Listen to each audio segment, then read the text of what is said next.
లేఖనములోనికి మనం వెళ్ళినట్లయితే పరిశుద్ధ లేఖనములకు వెళ్ళినట్లయితే దావీదు కీర్తనలో దావీదు మనతో ఒక దయా కిరీటం గురించి, ఓ బిడ్డ పుట్టిన విధానం గురించి, ఒక బిడ్డ మనం ఎలా అనేది, నా జీవితంలో దేవుని ఎలా తలపోచుకోవాలి, నా జీవితంలో దేవుని నేను ఎలా కృతజ్ఞతాస్తుతులు చెప్పాలని 65వ కీర్తన 11వ అధ్యాయంలో తీయండి. కీర్తనల గ్రంథము 65వ అధ్యాయము, కీర్తనల గ్రంథము 65వ అధ్యాయము 11వ వచనంలో చూస్తే దేవుడు ఈ రీతిగా మాట్లాడుతూ ఉంటాడు దావీదుతో. చూడండి, సంవత్సరమును దయా కిరీటమును ధరింపజేసి ఉన్నావు, నీ జాడలు సారము వెదజల్లుచున్నది, అడవి బీడులు సారము చిలకరించుచున్నాయి, కొండలు ఆనందమును నడికట్టుగా ధరించుకొని ఉన్నవి, పచ్చక పట్లు మందలను వస్త్రం వలె ధరించి ఉన్నాయి, లోయలు సస్యములతో కప్పబడి ఉన్నవి, అన్నియు సంతోష ధ్వని చేయుచున్నాయి అని గానము చేయుచున్నాయి. ప్రియా సహోదరులారా, గమనించండి, మన జీవితాలలో ప్రభువు మనల్ని మన తల్లి గర్భములో రూపొందించమునుకే ప్రభు మన పట్ల ఒక ప్రణాళిక కలిగి ఉంటాడు. ఆ ప్రణాళికను మనం ఏం చేసేయాలంటే, ఆయన ప్రణాళికను పక్కన పెట్టి మనం ఏం చేస్తామంటే, లోకములో పోరాడతాము, లోకములో ఆశపడతాము, లోకములో ఏదో చూడాలి, ఏదో చెయ్యాలి, ఏదో తినాలి, ఏదో త్రాగాలి అని మనకు ఆయుష్నిచ్చిన ప్రభువుని, మనల్ని పుట్టించిన ప్రభువుని. అందుకే దావీదు మహారాజు ఒకసారి అంటాడు, అయ్యా నీవు నన్ను నిర్మాణం చేసిన విధానము చూస్తే ఆయనకి ఏం కలిగిద్దంట? భయము కలిగిద్దంట. ఎందుకంటే గమనించండి ప్రియా సహోదరులరా, తల్లి గర్భములో పిండము ఎలా రూపొందించుకుంటుందో మనం ఎవరైనా చూడగలుగుతున్నామా? తల్లి గర్భములో ఎవరు మాట్లాడద్దు, తల్లి గర్భములో పిండము ఎలా రూపొందించబడుతుందో మనకెవరికైనా తెలుసా? కొందరు బిడ్డలు లేని వారు ఉంటారు, కొందరైతే బహు విస్తారమైన బిడ్డలు కలిగి ఉంటారు, కొందరు బిడ్డలు లేకుంటారు, కొందరు బహు విస్తారమైన బిడ్డలు కలిగి ఉంటారు. ఏంటి దీని అంత కారణం అంటే, ప్రభువు ఒక్కొక్క మనిషిని ఒక్కొక్క రకంగా ఆశీర్వదిస్తాడు, ఒక్కొక్క రకంగా దీవిస్తాడు. ఆ దీవెనలో ఆశీర్వాదాలు ఇవన్నీ కూడా ఎవరి దగ్గర గుప్తమై ఉన్నాయంటే, కేవలం నా ప్రభు అయినా యేసుక్రీస్తు ప్రభు వారి దగ్గర మాత్రమే ఉంటాయి. అందుకే దావీదు మహారాజు అంటున్నాడు, ప్రభువా సంవత్సరమును నీ దయాకిరీటము ధరింపజేసి ఉన్నావు, నీ జాడలు సారమును వెదజల్లుచూ ఉన్నాయి. ప్రియా సహోదరులారా, మనం చూసినట్లయితే 65వ అధ్యాయం 9వ వచనం ఒక్కసారి చూడండి. నీవు భూమిని దర్శించి దాన్ని తడుపుచున్నావు, దానికి మహాదర్శమును కలుగజేసి ఉన్నావు, దేవుని నది నీళ్లతో నిండి ఉన్నది, నీవు భూమిని అట్లు సిద్ధపరిచిన తరువాత వారికి ధాన్యము దయచేయుచున్నావు. చాలు చూడండి ప్రియా సహోదరులరా, ఆ భూమి తడపటానికి తొలకరి వర్షాన్ని దేవుడు ఏర్పాటు చేస్తాడు. ఏం చేస్తాడు? ఎండాకాలం బాగా ఎండకి ఎండిన భూమి ఉంటుంది, ఆ భూమిని తడిపి దాన్ని చదును చేయటానికి ప్రభు ముందుగా ఏం చేస్తాడు? తొలకరి వర్షం అనేటువంటి వర్షాన్ని ఏర్పాటు చేస్తాడు. ముందు భూమిని సిద్ధం చేసి ఆ తర్వాత విత్తనాలు వేస్తాడు. తొలకరి వర్షం తర్వాత అవి మొలకెత్తగా నీవు వాటిని ఆ మొక్కలను ఏం చేస్తారంట? ఆశీర్వదిస్తారంట. అవి ఆశీర్వదిస్తేనే మనం చూసినట్లయితే జూలై నెలలో మనందరం కూడా తొలకరి వర్షం కోసం ఎదురు చూసి, ఆ తొలకరి వర్షంలో ఎప్పుడైతే తొలకరి వర్షం పడి మన బీడులన్నీ కూడా సారవంతమవుతాయో, ఆ క్షణములే మనము ట్రాక్టర్ ఒకటి తీసుకొని కందులన్నీ పట్టుకొని ఒక వడి కట్టుకొని పరిగెత్తుకుంటూ పోయి మనం ఏం చేస్తాము? విత్తనాలని విత్తి వస్తాము. ఆ విత్తనాలు విత్తడానికి ముందు దేవుడు ఏం చేస్తానంటున్నాడు? ఆ పొలమును సిద్ధపరుస్తాను అంటున్నాడు. అమ్మ మాట్లాడద్దు. ఆ పొలాన్ని సిద్ధపరుస్తాను అంటున్నాడు. సిద్ధపరిచాడు, దాన్ని బాగా దున్నాడు, దాన్ని బాగా చదును చేశాడు. తర్వాత తొలకరి వర్షం ఇచ్చి, ఆ తొలకరి వర్షం పడంగా నేను ఆ ఇత్తనం తీసిపోయి ఆడబడేశావు, ఆ చదును కలిగిన భూమిలో పడంగానే ఆ ఇత్తనం ఏమైందంట, అది మొలకెత్తి, ఇత్తనం మొలకెత్తి ఏమైంది, రోజు రోజుకి పెద్ద అవుతూ ఉంటది. ఆ పెద్ద అవుతున్నటువంటి ఆ యొక్క మొక్కని వాటికి ఎన్ని వ్యతిరేకమైనటువంటి కార్యక్రమాలు జరుగుతాయి. ఒకానొక దినములో మేకలే వచ్చేవి తినొచ్చు, ఒకానొక దినములో అనేక పశువులు పోయి వాటిని తినొచ్చు. కానీ ప్రభు అంటున్నాడు, ఆ నాటబడిన మొక్కని తన చుట్టూ ప్రొటెక్షన్ నేనుంటాను, దాని చుట్టూ నేను ఉంటాను. చూడండి, ఆటి పశువులు వచ్చి ముందు ఇత్తనం పడినప్పుడు ఆ ఇత్తనాన్ని పక్షులు వచ్చి వాలి దాన్ని తినిపోకుండా ప్రభు దానికి కాపలా ఉంచుతాడు. తర్వాత ఆ ఇత్తనం మొలకెచ్చిన తర్వాత మేకలను లేకపోతే గొర్రెలని ఇలాంటి పశువులు వచ్చి ఆ మొక్కను తినకుండా ఆయన ఏం చేస్తాడు, కాపలా అనేటువంటి ప్రొటెక్షన్ పెడతాడు. అలాగే ప్రియ సహోదరులను మనం గమనించినట్లయితే ఈ లోకానుసారంగా మనం చూస్తే ఆ వర్షం వచ్చింది, కాలువలు నింపుతాడు, దానికి వ్యవసాయానికి నీళ్ళు ఇస్తాడు. ఆ చేనులోనికి ఆ నీరు పంపంగానే చేను పంట బాగా పండి చివరికి మే నెల మార్చి నెల వచ్చేలకు ఆ పంట మనం ఏం చేస్తాము, నూర్పు చేసి ఆ పంటను మనము ఇంటికి తీసుకొస్తాము. అప్పుడు 1 సంవత్సరం పాటు జరిగిన ఈ కార్యక్రమం అంతటిని బట్టి మనకేమొచ్చింది, శ్రేష్టమైన గింజలు మన ఇంట్లోనికి వచ్చాయి. అందుకే నా ప్రభు అంటున్నాడు, నీకు సంవత్సరం అనే దయాకిరీటాన్ని. ఇక్కడ మనం గమనించినట్లయితే ఈ కుమార్య అలాగే మన సుజాత విషయంలోకి వస్తే ఈ పొలం వల్ల ఎలాగైతే చదును చేశారో అలాగే ఈ బిడ్డలను ప్రభు దయ వల్ల పొందుకున్నారు. వారిని ఇన్ని సంవత్సరాలు సంరక్షిస్తున్నారు. ఆ సంరక్షిస్తున్నటువంటి ఈ బిడ్డలందరూ కూడా ఈ పంట అనేది వచ్చిన తర్వాత ఈ పంటని ఇంటికి వచ్చిందని వారు సైలెంట్గా వదలకుండా ఆ పంటను ప్రభువా నీవు ఆశీర్వదించావు, ప్రభువా ఆ పంటను నువ్వు దీవించావు, ప్రభువా ఆ పంటను నువ్వు కనికరించావు అని చెప్పేసి వీళ్ళు ఏం చేశారు, నువ్విచ్చిన ఈ యొక్క పంటను బట్టి నేను ఏమి ఇవ్వాలి ప్రభువా, నువ్వు నా కుమార్తెకి దయాకిరీటం ఇచ్చావు, నేనేమి నీకు ఇవ్వాలి ప్రభు అని ప్రభు దగ్గర కూర్చొని ప్రభు పాదాలు పట్టుకుంటే ఈ సారాంశంలో దేవుడు మనిషిని జ్ఞాపకం చేసుకుంటాడు. ఈ సారాంశంలో దేవుడు ఏం చేశాడు, మనిషిని జ్ఞాపకం చేసుకుంటాడు. పంటను జ్ఞాపకం చేసుకున్నట్టుగా కుటుంబాన్ని జ్ఞాపకం చేసుకుంటాడు. ఈ భూలోకంలో ప్రతి ఒక్కరిని ఆయన జ్ఞాపకం చేసుకొని ఉన్నాడు. హల్లెలూయా. చూడండి, ఈ పంట ఎలాగైతే కష్టపడి సంవత్సరం అంతా వర్షం పడింది, కాలువలు నిండాయి, ఇత్తనం వేసాము, పంట వచ్చింది, దానిని సంరక్షించాము, కలుపులు తీసాము, అలాగే దానిని అన్ని చేసి సమస్తాన్ని సిద్ధపరిచి పంటని ఎలా సంవత్సరంలో మనం తీసుకుని దాన్ని ఇంట్లోకి తెచ్చుకున్నామో అదే రీతిగా ఈ పంట బిడ్డలు అనేటువంటి పంటను దేవుడిచ్చాడు. అయితే ఈ పంటకు సంవత్సరం అనే దయా కిరీటం, అంటే ప్రతి సంవత్సరం ఒక దయా కిరీటాన్ని దేవుడు మనకి ధరింపజేసినాడు. ఈ గత సంవత్సరం ఇదే రోజు నుంచి ఈ రోజు వరకు ఈ బిడ్డల విషయానికి వస్తే అనేక అనారోగ్యాలు వచ్చింటాయి. ప్రభు అనారోగ్యాల నుంచి కాపాడాడు. అనేక మార్లు బిడ్డలు పరిగెత్తు కింద పడి ఉండొచ్చు, అనేక మార్లు అనేక వాహనాలకు అడ్డం వచ్చి ఉండొచ్చు. వీటన్నిటిలోంచి కూడా ప్రభు మనల్ని ఈ బిడ్డలను కాపాడి పోషించి సంరక్షించి ఆశీర్వదించి ఈరోజు సంవత్సరం అనేటువంటి దయా కిరీటాన్ని 2 బిడ్డలకి దేవుడు స్వతంత్రింపజేశాడు.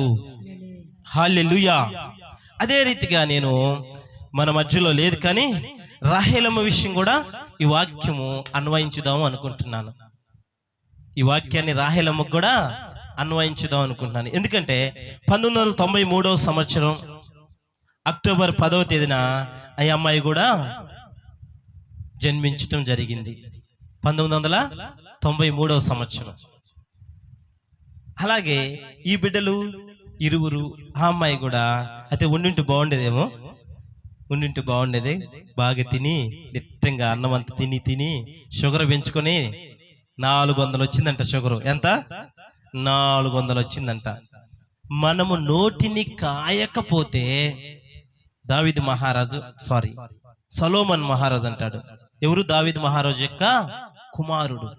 అయ్యా నువ్వు మద్యము చేతనైనను మద్యము చేత నువ్వు ఎక్కువగాను ఉన్నావంటే నీ కుటుంబం ఏమైంది? తాగుబోతుడు కుటుంబం ఎలా ఉంటది? సాయంత్రం ఇంటికి వచ్చాక తాగొస్తాడు. అది మనం ప్రత్యేకంగా నేనైతే చెప్పాల్సిన అవసరం లేదని నేను అనుకుంటున్నా. మన సంఘంలో నేను చెప్పాల్సిన అవసరం లేదు అనుకుంటున్నా. అంటే అంత ప్రత్యేకంగా మనం అనుభవించుండు, అంటే ప్రాక్టికల్గా తెలిసిన వాళ్ళం కాబట్టి దాని గురించి నేను ఎక్కువని బాధ పెట్టడం నాకు ఇష్టం లేదు. అలా తాగుబోతు యొక్క కుటుంబము, తర్వాత రెండోది తిండిబోతు కుటుంబం కూడా. ఈ మాటలు సామెతల గ్రంథంలో నేనైతే ఈ బైబుల్ ఎక్కువ నేను చదవలేదు, కానీ మా జేజన్ ఆయన చివరి సమయంలో, అంటే ఆయనకు 2 సంవత్సరాలు చనిపోతాడు అన్నప్పుడు అప్పుడు రోజు ఒక సామెత చెప్పేవాడు మాకు. అప్పుడు మేము చిన్నపిల్లలు ఈ వ్యతిరేకించే స్వభావం, ఇతను ఏముందలే ముసలాడు, ఇతను చెప్పేది ఏముందలే అంటాడు. మేము సైకిల్ వేసుకొని ఇలా పోతూ ఉంటే ఆయన అంటాడు, మీరు సైకిల్ ఇక్కడ ఎక్కండి, ఊరు బయట దాటేంత వరకు దాన్ని నెట్టుకుంటూ పోవాలంట. మనం ఎలా పోవాలంట? దాన్ని నెట్టుకుంటూ పోవాలంట. ఊరు దాటి కుమ్మరోలు ఇల్లు దాటిపోయిన తర్వాత అంట అప్పుడు ఎక్కి దాన్ని తొక్కొని మర్రిపూడి పల్లె దాకా పోయి ఆ మర్రిపూడి పల్లె కాడ దిగాలంట. దిగి అంటే అదేంటి దాని అర్థం? మర్యాద అంట, గౌరవం అంట. ఆయన చెప్తుంటే నేను అనుకుంటా, ఎన్ని యాన్ని చూస్తావు నువ్వు అంటే ఆయన అంటాడు, సొలొమోను రాసినటువంటి సామెతల్లో నుంచి ఇవన్నీ మీకు చెప్తాను, చూసి చెప్తున్నానని ఆయన చెప్తుంటే అప్పుడు మాకైతే నిజం చెప్తున్నా అది కొంచెం ప్రౌడ్గా ఉండేది. ఆ ముసలోడు చదివింది ఏంది, ఆయన చెప్తే మేము వినేది ఏంది అని. ఆయన అక్కడ సైకిల్ ఎక్కమంటే మేము ఇక్కడ ఎక్కి బెల్లులు కొట్టుకుంటూ పోయేళ్ళం. అయితే ఈ రోజుల్లో మనం చూసినట్లయితే మా కొడుకులు, మా జేజన సమయం అయిపోయింది, మేము వచ్చాము. మా బిడ్డల విషయం మేము చూసినట్లయితే మా బిడ్డలు ఎంత గట్టిగుంటే ఎంత వయసు, ఒక 15 ఏళ్ళు 16 సంవత్సరాలు అంతే ఉంటాయి కదా మా బిడ్డలు అంటే. మా బిడ్డల సంగతి నేను చెప్తున్నాను, 16 సంవత్సరాలు కూడా లేవు మా బిడ్డలకి. ఎంత ఉన్నాయి? ఏడి మా జోషిబాబేడి అన్నం తింటుందా? 12 ఏళ్ళు ఉన్నాయేమో అంతేనంటాడు. 13 సంవత్సరాలు వాడు బండి తీసి, ఆ వయసులో కనీసం మేము బండి తాకెరగలే, వాడు బండి తీసి ఆ బండి మీద స్టైల్గా ఇట్లా పెట్టి ఆ ఎక్సలేటర్ గట్టిగా పట్టుకొని స్టైల్గా పోతుంటే కొండేపు నుంచి ఒక కుర్రోడు వచ్చి మాతో చదువుతున్నాడు, అయ్యా ఈ పిల్లోళ్ళు ఎవరో భయంకరమైన స్పీడ్లో పోతున్నారయ్యా.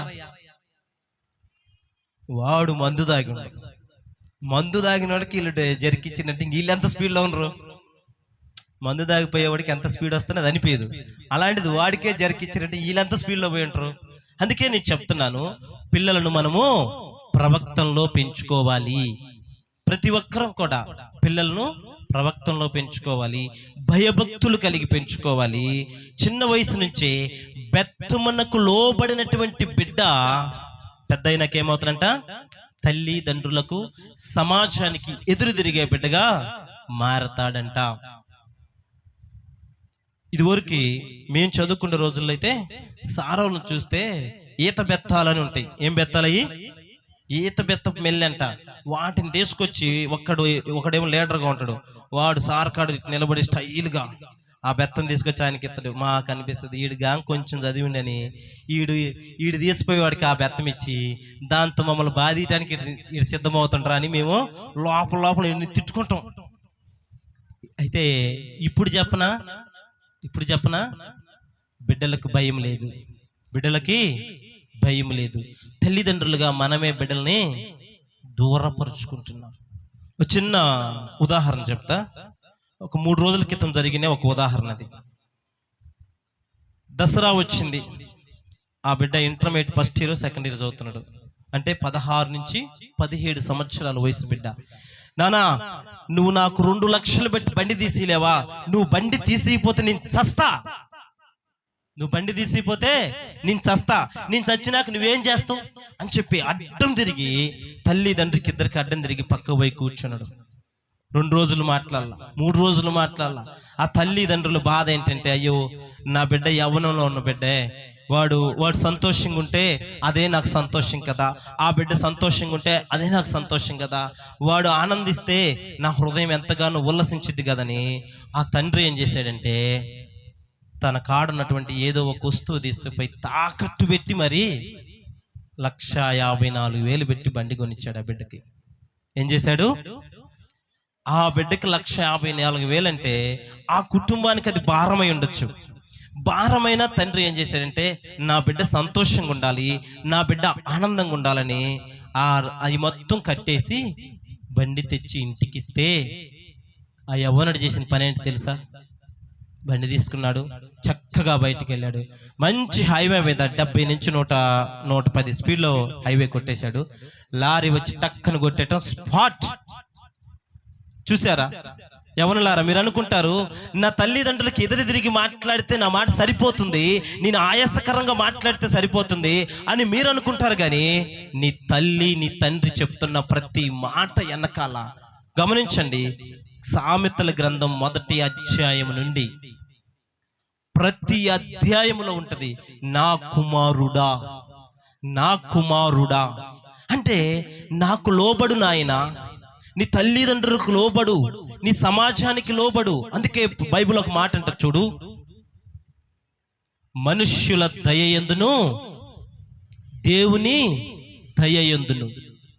మనుష్యుల దయ కావాలి, దేవుని యొక్క దయ కావాలి. చూడండి, మనం దేవుని దయ పొందుకొని మనుష్యుల దయ పొందుకోకపోతే అదేమైంది? దేవుని ఎడల భయభక్తి కలిగి ఉదయం 4 గంటలకు లేచి దేవుని సన్నిధిలో మోకరించి ప్రార్థన చేసి, ప్రభువా నువ్వు అది ఇదని చెప్పి భయంకరమైన భక్తిలో ఉన్నాను. 7 గంటలకు బయటకు వచ్చాను, ఎదురు పోతున్నటువంటి ఒక పెద్ద ఆయన ఉంటాడు, ఆయన దగ్గర పోయి, రే యాడికి పోతున్నవారు అన్నాను అనుకో, నీ భక్తి ఏమైపోయింది? అదేమైపోయింది? అది భక్తేనా? అంటే నువ్వు దేవుణ్ణి గణపరిచావు, ఆయనకు ఆరాధన చేసావు, ఆయన సన్నిధిలో ప్రార్థన చేసావు, ఆయన నామాన్ని మహిమపరిచావు, ఆయన గొప్ప చేసావు. కానీ సమాజంలోకి వచ్చి నీ పెద్దలను నువ్వు గౌరవించటంలో, నీ పెద్దలను గౌరవించటం నువ్వేమైపోయావు? విఫలమైపోయావు. కాబట్టి నీవు మనుష్యుల దయ కూడా పొందుకోవాలి. జశ్వంత్ ఏం చెప్తున్నానా? ఏం చెప్తున్నాను? తల్లిదండ్రులకు లోబడాలి, వారు చెప్పే మాటలకి వినాలి, వారు చెప్పే ప్రతి పదముకు తర్వాత దానికి గౌరవం ఉంటుంది. దేవునికి నువ్వు లోబడినట్లుగా నీ తల్లిదండ్రులకు కూడా నువ్వు, దేవునికి లోబడినట్టుగా నీ తల్లిదండ్రులకు కూడా నువ్వు లోబడాలి.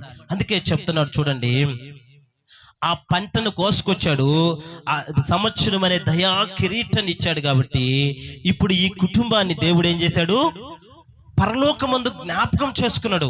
అయ్యా, నేను కుమారిని సుజాతను ఆశీర్వదించి వారికి ఇచ్చిన 2 బిడ్డను నేను జ్ఞాపకం చేసుకుని వారికి 1 సంవత్సరం అనే దయా కిరీటం నేను ఇచ్చానని దేవుడు పరలోకంలో జ్ఞాపకం చేసుకున్నాడు.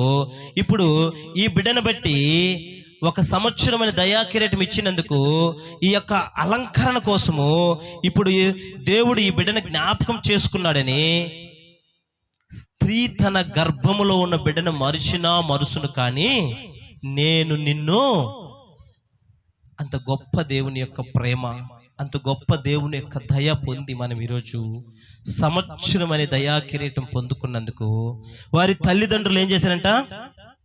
సేవకుని పిలిపించుకోవాలి. ఏం చేయాలి?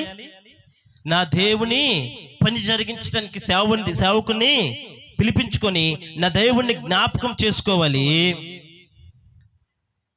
నాతో పాటు నా సమాజంలో ఉన్న కుటుంబాలను నేను జ్ఞాపకం చేసుకోవాలి, నా గ్రామంలో ఉన్న మనుషులను జ్ఞాపకం చేసుకోవాలి అని అనేక మందిని పిలుచుకొని దేవుని పరిచర్యకి అప్పగించబడినటువంటి సమయాన్ని ఆ దినానికి కేటాయించి ఏం చేశాడు? మనుషుల్ని పిలుచుకున్నాడు. రండి, నేనొక్కనే తిని నేనొక్కనే తాగి ఆనందించటం కాదు, నా ప్రియ జనాంగమా, నాతో పాటు ఆశీర్వదించబడిన జనాంగమా, నాతో పాటు కలిసి బాప్టిషన్ తీసుకున్న విశ్వాసులారా, మీరంతా కలిసి ఏం చేయాలంటే మనంతా ఇప్పుడు యెహోవా సన్నిధికి వెళ్ళి నా ప్రభు యొక్క నామాన్ని మహిమపరచడానికి నాతో పాటు మీరు తిని తాగి సుఖించి నా కుమారుడికి దేవుడిచ్చినటువంటి దయా కిరీటాన్ని బట్టి కృతజ్ఞతాస్తుతులు నేనొక్కనే కాదు, మీరు కూడా కలిసి అందరం కలిసి ఏం చేయాలి? దేవుణ్ణి గణపరచుదాం. హల్లెలూయా.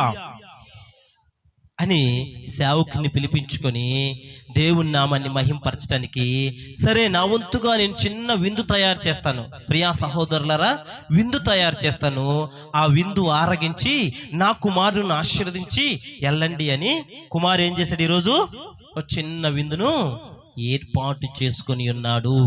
హల్లెలూయా. ఈ సమయంలో ఏమి చెల్లించాడు కుమారు, సుజాత? ఈ సమయంలో ఏమి చెల్లించారు దేవునికి? గట్టిగా గట్టిగా కృతజ్ఞతాస్తుతులు చెల్లించారు. మరి ఇన్ని రోజులు కాచాడు, కాపాడాడు, ఆరోగ్యం ఇచ్చాడు, శక్తినిచ్చాడు, బలమునిచ్చాడు. ప్రభు మనల్ని ఇంత చేసినందుకు మనం ఏం చేయాలంటే, ప్రభువుకి వెండి బంగారములు నాకొద్దు, దహన బలులు నాకొద్దు, గాని నిన్నేం అడుగుచున్నాడు? వెండి బంగారాలు నాకొద్దు, దహన బలులు నాకొద్దు. నువ్వేమిమంటున్నాడు? స్నేహ సైలెంట్. ఏమిమంటున్నాడు? విరిగి నలిగినటువంటి నీ హృదయాన్ని నాకు అర్పిమంటున్నాడు. ఇరిగి నలిగిన హృదయం నాకు అర్పిమంటున్నాడు. అందుకే 103వ కీర్తనలో చూస్తే, నా ప్రాణమా యెహోవాను సన్నతించుము, ఆయన చేసిన మేలులలో దేనిని. ఇప్పుడు కుమారు గాని, నా బిడ్డ పుట్టాడు, పెద్దోడవుతున్నాడు, సంతోషించాను, నేను బాప్టిషన్ తీసుకున్నాను, అయినా ఇది సహజంగా జరిగిపోయింది. ఈ కూడికి ఏర్పాటు చేసినా లేదు, ఒక మంచి పెద్ద క్వార్టర్ తీసుకొచ్చి తాగి నలుగురు ఎంజాయ్ చేసినా ఈ దినం అనేది గడిచిపోయింది, ఈ రోజు అనేది గడిచిపోయింది. ఆ బిడ్డలకు పుట్టినరోజు ఇచ్చాడు. అయితే హేబేలు అర్పణను దేవుడు ఏం చేశాడు? హేబేలు అర్పణను దేవుడు ఏం చేశాడు? మాట్లాడండి అమ్మా, ఏం కొట్టేటట్టు చూస్తున్నారు? హేబేలు అర్పణను దేవుడు అంగీకరించాడు. మరి కయ్యూను అర్పణ ఎందుకు అంగీకరించలేదు? అర్పించినటువంటి అర్పణలో హృదయ అర్పణ అనేది సరిగ్గా లేదంట. ప్రియా సహోదరులరా, మనము కూడా దేవుని సన్నిధిలో నిలవబడుతున్నాము, దేవుని నామాన్ని గణపరుస్తున్నాము. మన బిడ్డలకు దేవుడిచ్చిన దయా కిరీటాన్ని బట్టి మనల్ని పోషిస్తున్నందుకు, మనల్ని రక్షిస్తున్నందుకు, మనల్ని సంరక్షిస్తున్నందుకు, మనకు భూఫలం ఇచ్చినందుకు, గర్భఫలం ఇచ్చినందుకు, ప్రతి దాని విషయంలో మనం దేవునికి కృతజ్ఞతాస్తుతులు కలిగిన వారమై, దావీదు ఏమంటున్నాడు? నా ప్రాణమా యెహోవాను సన్నతించుము, ఆయన చేసిన మేలులలో. చూడు, ఒక్కొక్కసారి ఆదివారం ఏం చెప్తుంటారు సేవకులు? అమ్మా, నువ్వు ఇన్ని రోజుల నుంచి సేవలో ఈ యొక్క చర్చిలోకి వస్తున్నావు, దేవుడు నీకు ఏదన్నా మేలు చేస్తే ఏది దాచిపెట్టకుండా ముందుకొచ్చి నువ్వు సాక్ష్యం చెప్పు అంటారు. ఎందుకు? దేవుడు నీకు చేసిన మేలులో దేని నువ్వు దాచిపెట్టకుండా దానికి ప్రభువుకి కృతజ్ఞతాస్తుతులు చెల్లించి ఆయన నామాన్ని నువ్వు మనందరం మహిమపరచవలసిన వారమై ఉన్నాము. హల్లెలూయా. ఎందుకు మర్చిపోకూడదు అంటే, నీకు ఆయన ఎన్నో కార్యాలు చేశాడు, ఎన్నో అద్భుతాలు చేశాడు. నిన్ను బట్టి అనారోగ్యం వచ్చి ఎన్నో స్వస్థతలు ఇచ్చాడు, నీకు ఆహారం ఇచ్చాడు, నిన్ను నడిపించాడు, నీ జీవితంలో ఎన్నో ఉపకారాలు చేసి ఉండొచ్చు. అయితే ఆయన చేసిన ఉపకారాల్లో దేనిని మర్చిపోకుండా మనం ఏం చేయమంటున్నాడు దేవుడు? ఇదివరకైతే ఓ పెద్ద దూడను తీసుకొచ్చి బలి అర్పించాలి, ఆ బలి అర్పించి కృతజ్ఞతాస్తుతులు చెల్లించాలి. ఇప్పుడు ఏమంటున్నాడు? నేనే ఆ బలి పశువుగా వచ్చానని యేసుక్రీస్తు ప్రభువారు ఆ కల్వరి కొండపైన మన కోసము బలి పశువుగా వెళ్ళాడు. కాబట్టి ఈరోజు ఆ యొక్క యెరూషలేము యొక్క దేవాలయము తెర మధ్యకి చీలిపోయింది. అంటే నిబంధన అనేటువంటి అదేం చేసింది?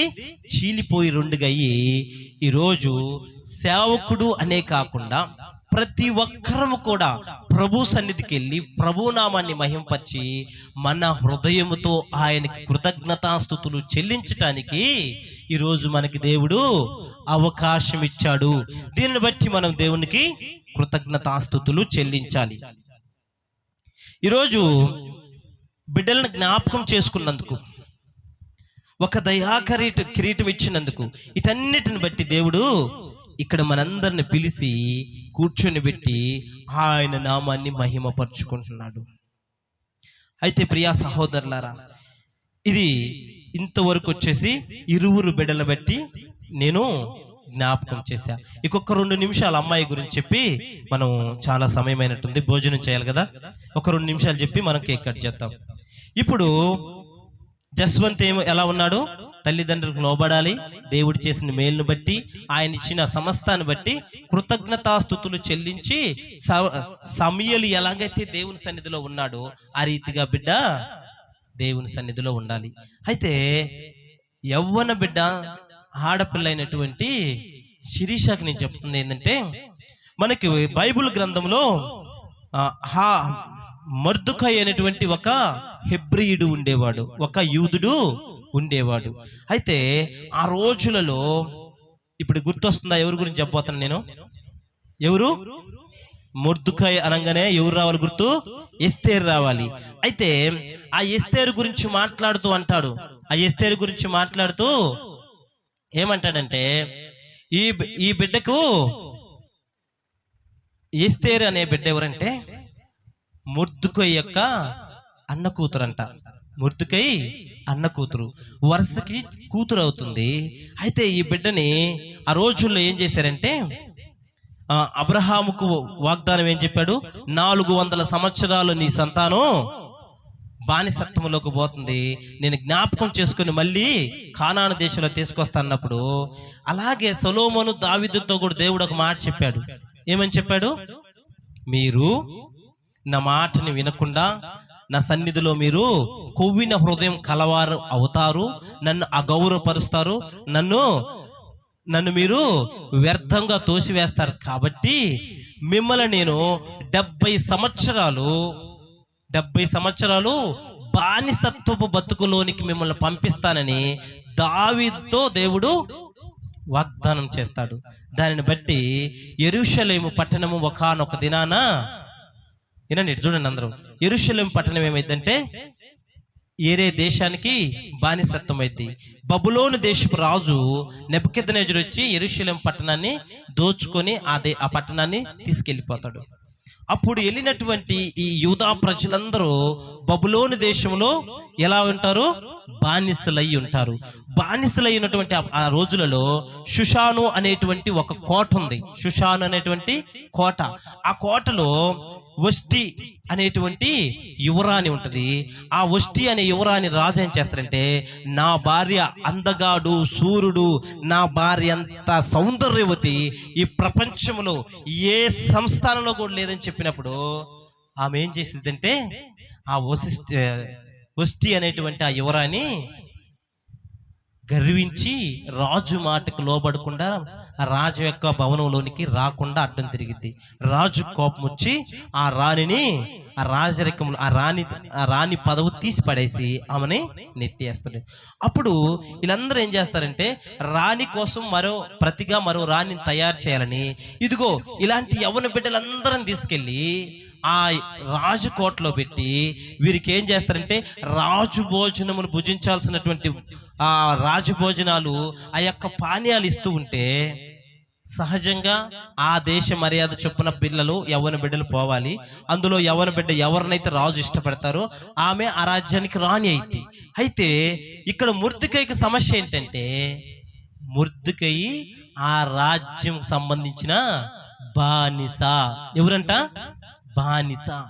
అయితే ఈ బానిసత్వం బ్రతుకులో ఉన్నటువంటి ఈ అమ్మాయే ఈ ఎస్తేరు.